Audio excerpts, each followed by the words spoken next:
Yo, what's up? It's your boy Boonky Investments back at again with a new video. And today I want to talk about the MXG situation going on because honestly, the last time I talked about it is probably one of my most popular videos. It got a lot of criticism, and I just want to explain why I believe that there are red flags, especially in this system, and just try to explain what I meant when I was really criticizing this because I feel like there's a lot of information that people need to know, especially when you want to invest in this because this is a lot of money. I've seen the miner goes for maybe 2,100 euros. So that's still over like $2,000 depending on where you are. So it's just insane investments, and just seeing the stories about this. I love cryptocurrency. I love the space. I love being able to invest in something and get profits. I've miners in general, everything, just ways to make money. That's what I love. But when I see something like this, it is very risky. Like all cryptocurrencies, there's a lot of risk to them. And this project has gotten me so confused, especially being one of my most like criticized videos, which I was just trying to do my best and trying to give people information, but I just had to talk about it today. This is the MXC cryptocurrency on CoinMarketCap at 2 cents. And this project, looking from an all-time, is basically started around June 2019. So basically more than 2 years.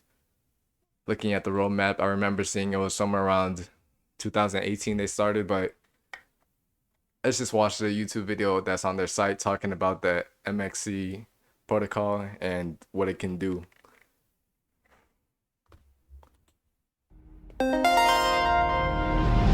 The Internet of Things is here. Now the installation of IoT networks is a question of plugging and playing. What is difficult is to mesh, coordinate, and share these networks. Signals from different low-power wide area networks operate in the same frequencies. This causes data collision and loss. The functional consensus mechanism of MX protocol resolves exactly these conflicts. Doing that, it incites network sharing economy for everyone and provides cryptocurrency engagement for parties to react and cooperate, fast and a lot. With listen before talk skill, this gateway is aware. It's supposed to receive data from a vacant parking lot. The expected data, though, is stuck at the busy network channel. Now, with MX protocol, the gateway is able to ask its neighbor device for a short transmission delay, so that the rushing data could pass through. Right from a hardware source, MX protocol is guiding device data through any blockchain and beyond to its application. With that, data authorization and security is possible.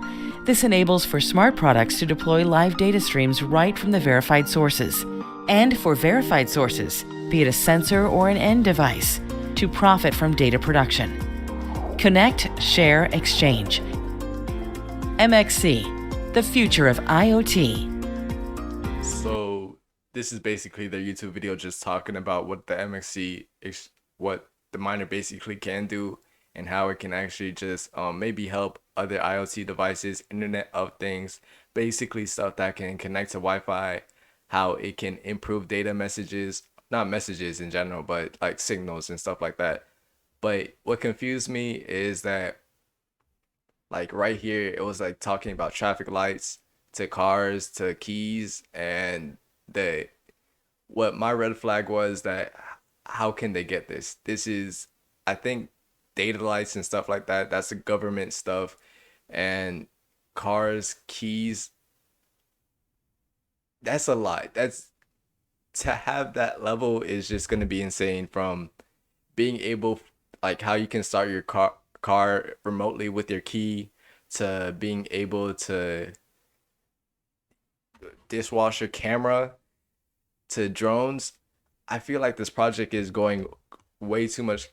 It's just it's setting up way too far, because even someone like me that doesn't really understand like technology that well, or advanced technology, but I can understand that what they're trying to do is going to be insanely hard. And I understand that cryptocurrency wants to solve like problems of the future, but being a company that I believe is based somewhere in China, it is going to be very, very tough for them to get to get that permission from the government and stuff like that because they're trying to involve themselves with major companies. Well, not major companies, but companies that have to do that are major. If you want to get into something that has to do with data traffic lights, it I even someone that's like I was consider myself normal. I understand that what they're trying to do is gonna have a lot of permission that they need to get, and being, I believe, somewhere based in China, just from the MXC Foundation, it's very, very sketchy in my opinion. And miner health stuck on 81%. Basically, um, I don't remember if I talked about this before because I had to make two videos, but I've heard that the miners, once you start to sell your profits, your MXC, the token itself that you actually get from mining, if you sell that, then it kind of hurts your mining profitability.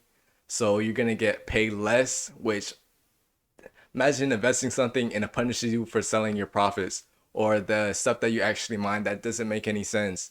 And just looking at the YouTubes, trying to look at YouTubers, them explaining it. Most YouTubers that talk about it are sponsored, I believe. So that's a red flag in my opinion. I remember seeing Bosscoin. I believe he was sponsored. Um, I believe, but I could be totally wrong. But that information right there, I think I talked about this already. But because I made two videos, I had to make a second video because I couldn't get my minds right because it was way too confusing in my head. And I'll just talk about it again just in case. Um, so basically it's saying miner health stuck at 81%. Just connected my two M2 Pros, but how to fix my miner health is stuck on 81% in two different areas, 2 miles apart. FOI connected to my MC MXC to my wallet to look for DHX. My fuel went to 0 and the miner health went to 10%. After 15 days, my health is 90 and the fuel is at 81. So he hasn't talked about selling or anything like that, but it just doesn't even sound that good. The person didn't explain it, but just looking at the information, it's not good at all. Just looking at it, it it would be a scary project to actually invest in just because, especially since how expensive it is, and just looking at the Reddit and just seeing people waiting weeks to get their miners. When I really compared this to helium, that's where I'm getting the major drawback from. If I go on eBay right now and search up a helium miner, bro, it's having a major returns on investment. And I know that you should get into projects because you believe in them, but I'm just seeing how it is. This is $700. Honestly, I might buy that. Oh my gosh. But 2,000, I remember seeing these go for like $6,000, which is like a $500 device at max, close to that. And they're going for 3,000 right here. Two $2,400. I believe pre-order delivery rate best miner. I don't even know what that means. It, I think he spelled it wrong, I believe, but just seeing the antennas going for hundreds of dollars, I know that there's a lot of money to be made in this section because Helium has done it, and I feel like there are other devices that can actually do this, being able to be decentralized. But I want to talk about the tokenomics. This is the video, and this is the token.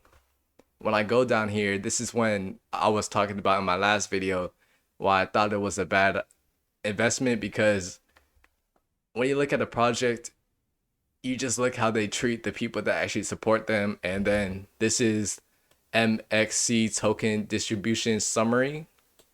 And it says 20% went to like early investors, ICO, private ICO, 10%, team, 20%, private sale, 30%, foundation, 20%.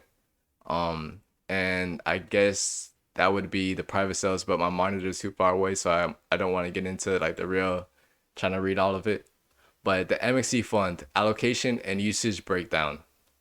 This is when um I kind of just felt not betrayed because I didn't even invest in the project, but this is when I was like, oh, I don't like this project at all.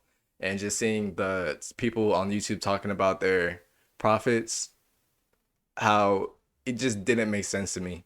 It really didn't. It felt like really, in my opinion, scamming. I hope this video doesn't get taken down because, in my opinion, that's what I really think. But when you look at all of this, 20%, 10%, the foundation gets 20. So basically, when you go down here, that 20% is going to be broken down into 20% for marketing, 10% for the ecosystem, 10% for legal, and 20% for R&D. And R&D is development, code, and audit, partnership, big bug bounty. Basically, just making the code for the token, I believe, just better. And I did see somewhere on the site that it was going to be partnered with Polkadot, I believe.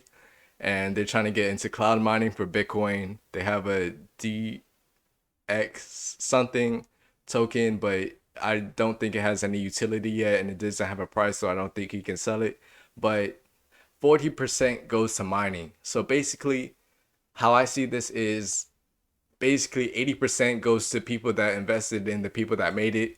20% goes to what they need for it, and then 40% of that 20% goes to the people that mine. So it it doesn't sound that good to me. You're getting a percentage of a percentage. You're getting 40% of that 20% that's given to everybody.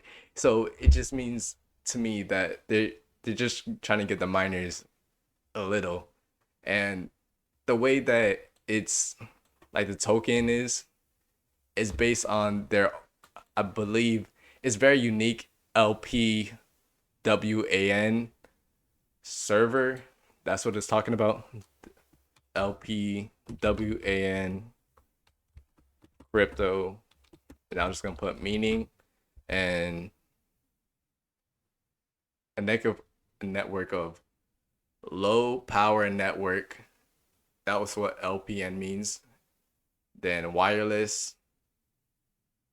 Oh, it doesn't really explain it that well.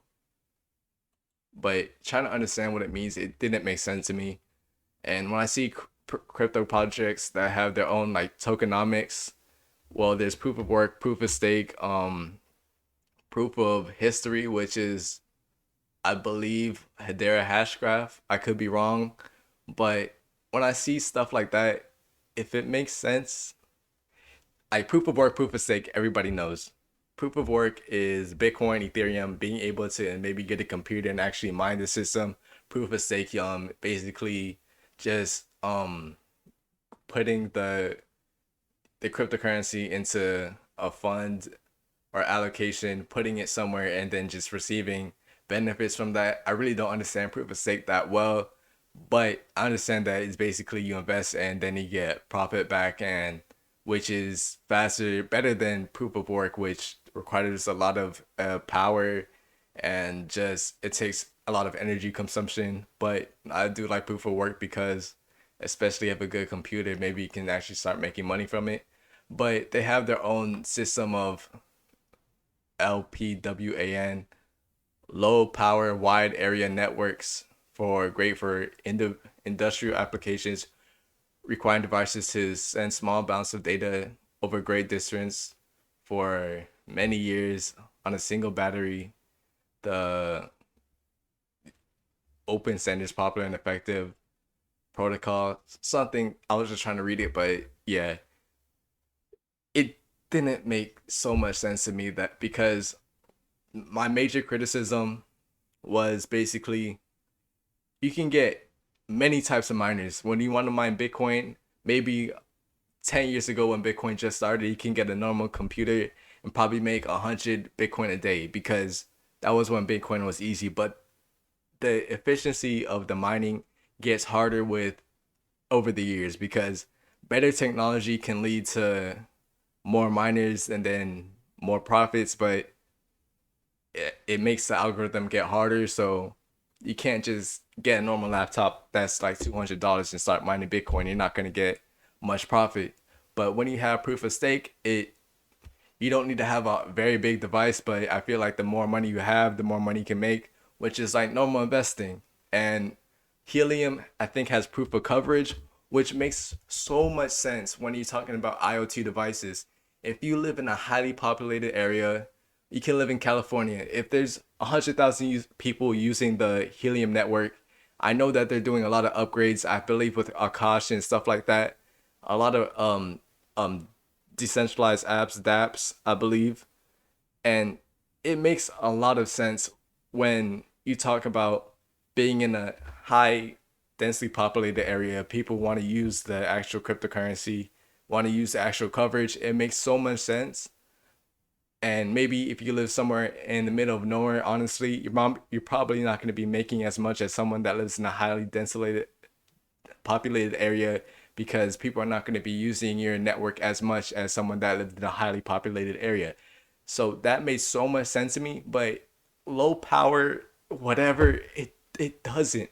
I heard Boscoin saying, I believe he made $12 a day off of this miner, which at a $2,000 investment,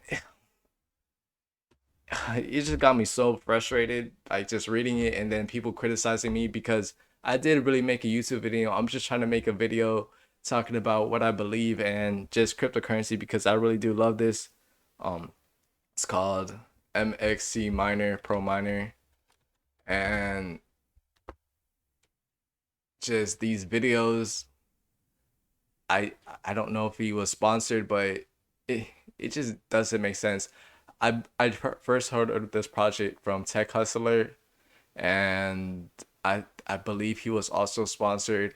So that was really just my thoughts on the miner itself. It just, the project, it's not the best.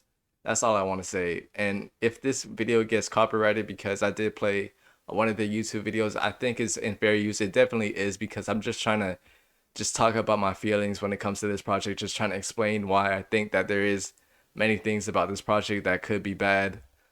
Red flags, not bad, but red flags, because there are a lot of red flags in my opinion, because last time I saw it, I could have sworn there it was attached to an exchange, and dang. I know I'm breathing right into the mic and that maybe does affect the audio quality, but it's your boy Bunky Investments, also known as Mike Makes Money, and I guess that's it for the video. Peace.